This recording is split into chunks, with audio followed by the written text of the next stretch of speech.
Flower Garden Wonder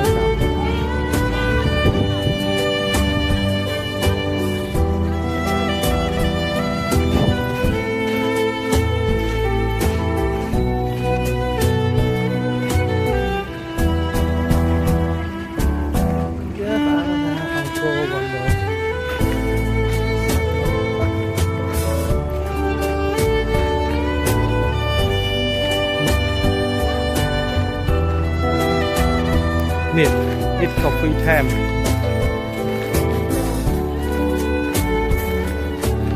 Bye.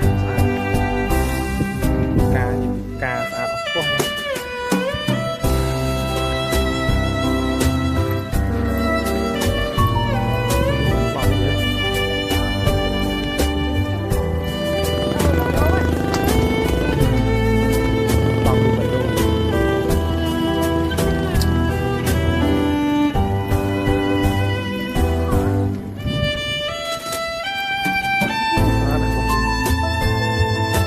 Bà đô ở chuột gạo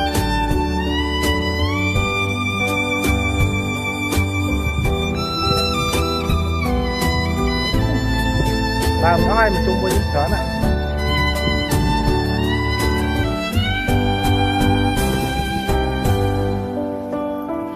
bà đã kêu đây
chứ mình phòng làm lên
mà còn phở pha nó thì xong mong cái đó hàng trăm thầy được khu nông mới thế này